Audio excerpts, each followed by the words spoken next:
I want to finish up about the triangular trade with a special reference to the slave trade, and a part of that triangle known as the Middle Passage. This is an area between West Africa, particularly kind of where Africa bends back in there, where a lot of the slaves were traded for, and the Caribbean and northern South America. It's a slightly northwesterly route. It's as close as America gets to the old world, Africa. Okay, what I wanted to take up here is how kind of correct a popular myth. Some people, um, in their haste to make something really bad seem really bad, they make it seem worse than it really was, and they make up stuff and fly off in all directions, and then something that should be considered, crime against humanity doesn't seem as bad when the reality is compared to, um, when the facts are compared to the myth. Okay, one of the videos on the triangular trade that I rejected was talking about the Middle Passage and how millions of Africans perished on the Middle Passage. In fact, there was a commentator back in the 90s who alleged that sharks still follow the path once traveled by the slave ships in the Middle Passage. Somebody's letting their imaginations run away with them. Now, we can't know actual numbers, but we can get a pretty good guess at it. Ships in those days and ours carry official documents called cargo manifests. A cargo manifest is like a complete invoice of the cargo carried by the ship. It's going to list everything on there, and the English at least never throw away a piece of paper, so the cargo manifests from centuries back are still on file in London, and with access to those, historians have gone over those, compare how many people they left Africa with, how many they had left when they got to the colonies, and the death rate was going to vary from lower to higher, but on average it's about 14%. Now, that's seriously bad. That's bad enough. Leave it alone, okay? But it's not 50% or 100% or millions and millions. Extrapolating that over to the various countries that were involved in this, how long they were doing it, probably somewhere around 250,000 fatalities. Well, hey, that's 250,000 fatalities. There's no excuse for that. But when you start saying it's millions and millions, then they learn it's just a quarter of a million. Oh, well, that wasn't so bad. Well, yes, it was. Just wanted to throw that in. Okay. Rather to my shock, I learned the other day, listening to this woman who's called into a radio show, and she was a white woman, but she'd lived in Africa for a really long time and had close friends there, and she said that things are so bad in Africa that she knew Africans who quietly told her they wished their ancestors could have been captured by the slave catchers, because they would accept the horror and terror that they went through would be a price paid so that their descendants could live in America today. That was that person's opinion. I'm just passing it along. Okay. Anyway, the reality of the triangular trade is far more complex than just a neat trip from A to B, up to B to C, C back to A. Not that simple. Once a ship is at sea, in these eras, these decades, generations, a typical ocean voyage is going to last somewhere around 3 years, give or take. It could put in as many as a dozen different ports, because market conditions were chaotically unpredictable. You head from, you leave Boston, stop off in coast of Virginia, pick up some lumber, head down to the Caribbean, and you're you're the 17th ship in the last 3 weeks to drop anchor at Kingston, Jamaica with a load of lumber, probably not going to get much for it. So there's nothing regular or predictable about it. So if you're an investor, you pick out some guy to be the ship captain. He's not only got to be able to chart the course and discipline the crew and sail the ship, he's got to be a hard-nosed businessman who can drive profitable deals, or at least not too unprofitable ones, wherever he goes. And there's another little thing that's almost unthinkable to us living in an age of instant global communication. Once that ship's over the horizon, you don't know where it is. It could sink, and nobody would ever know, except it just wouldn't come back. And you wait and you wait and you wait, and you might come back and it might not.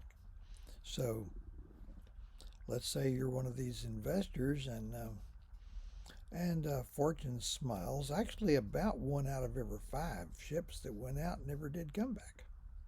And there's no way they can send a distress call. When they sink, they're just gone. And there are pirates out there, especially in the 1600s. Okay? Someday your ship comes in. That is still a metaphor, a cliche metaphor for, fortune smiling. Good luck. Your ship comes in, and you're going to head down to the harbor fast as you can to find out whether it was a successful voyage, easy for you to say. You're going to find out whether you're stone broke or stupid rich. And if you're in that business, you're likely to be both more than once. Anyway, one more little parting shot on that.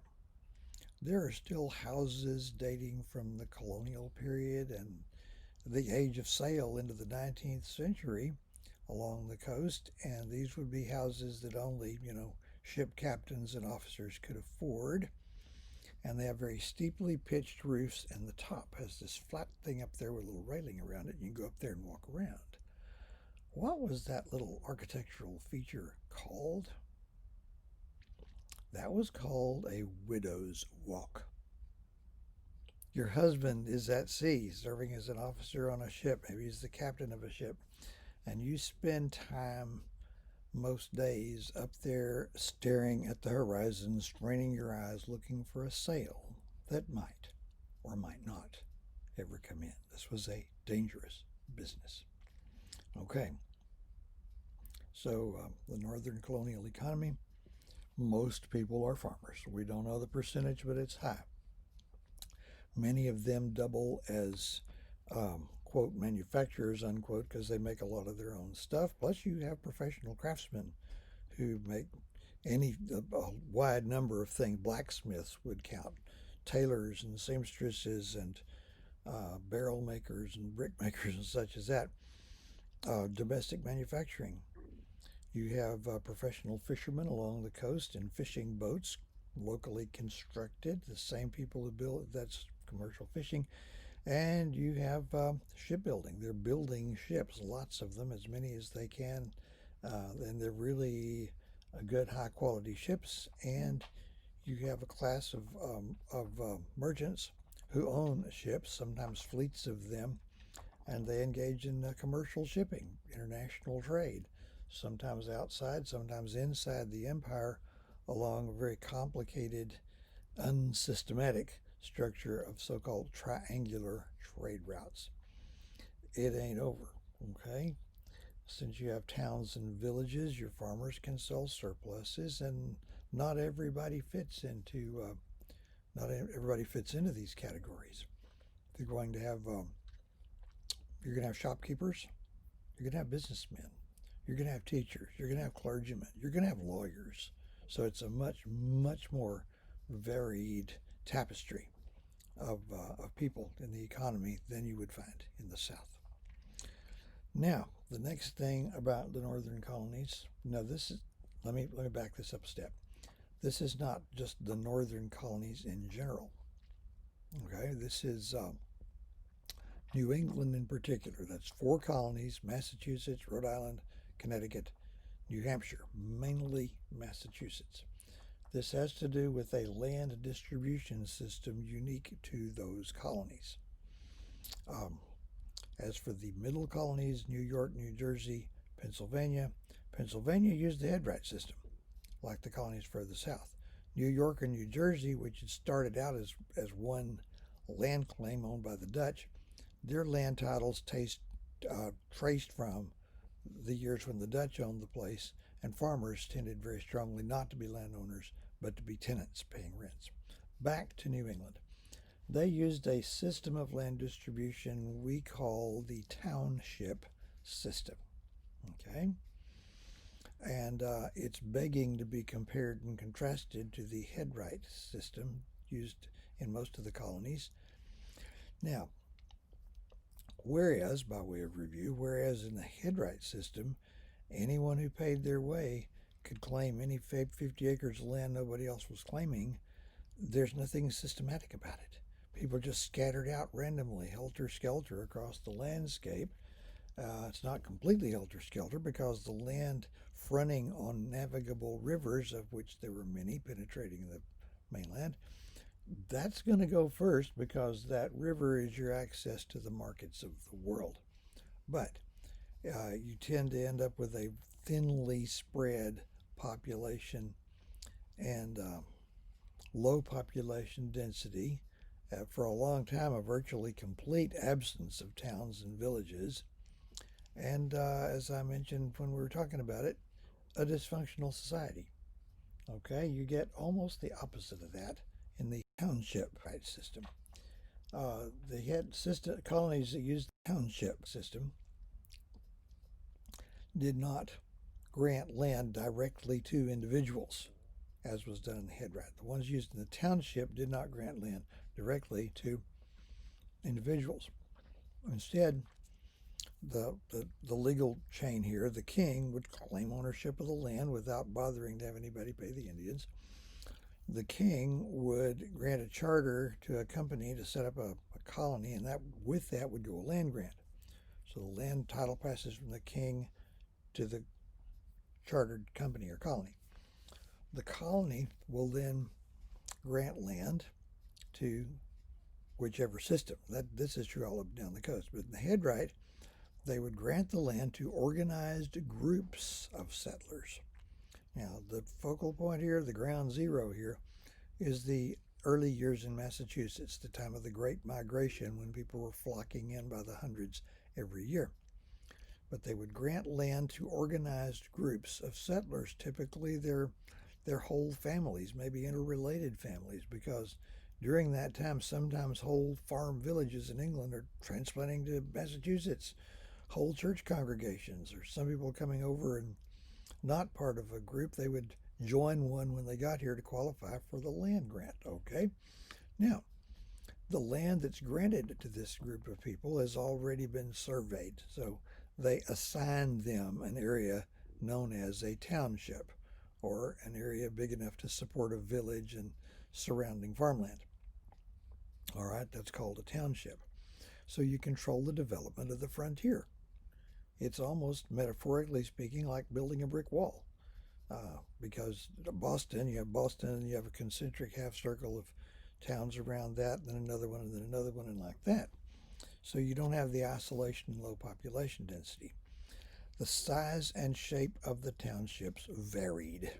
They're not cookie cutter. They're not all alike. They vary in both size and shape. The size averages out. Typical township is going to be around 25 square miles. A square mile is a parcel of land that's squared 1 mile on a side. But that doesn't mean the township itself is shaped anything like that. How many acres is that? Well, a square mile is 640 acres. It's usually called a section, at least in Texas. So if you had 25 square miles, you got around 16,000 acres. Okay. Now, this organized group of settlers will then proceed to the area they've been assigned and occupy it. The first thing they'll do is cut down trees and build their houses, probably cooperating with each other. And what they're doing is reproducing farm village life as they knew it back in England. That's all they've ever known, so that's what they do here.